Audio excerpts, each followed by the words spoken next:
So, you've decided to take the IELTS exam. Good for you. It's the test for study, work, and life. The IELTS speaking test is divided into 3 sections. Part 1 is an introduction and general questions.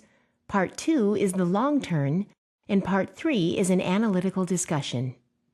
Here we look at the criteria of grammatical range and accuracy. Look for the other 3 criteria in other videos. This criteria focuses on the range and accuracy of the test taker's grammar while speaking. Look for our accompanying downloads for examples of the range of grammatical structure. The range of grammar includes using a variety of complex structures. These are sentences with multiple bits of information. Contrast that to separate, simple sentences with a single piece of information. For example, just beside the station was a stadium which was built in the 19th century and where games are now held every weekend. It isn't expected that candidates are 100% accurate. However, control is important. The Band 7 definition for grammatical range and accuracy says, frequently produces error-free sentences, though some grammatical mistakes persist. It's not just the number of grammatical mistakes, but also how seriously these mistakes block communication. To improve your grammar, take these steps. Be prepared.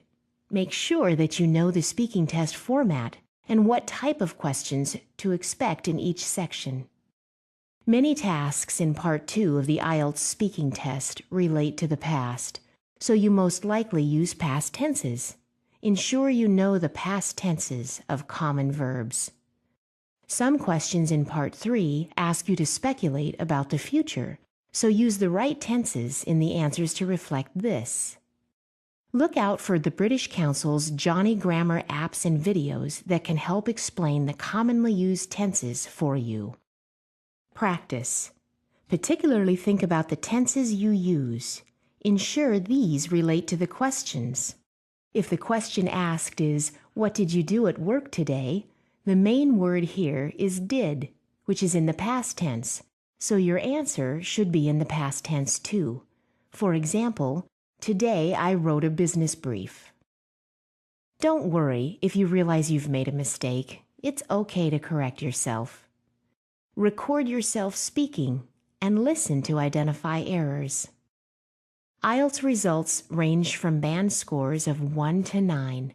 However, there are not specific questions for different band scores, and there can't be, as the score isn't assigned until the end of the speaking test.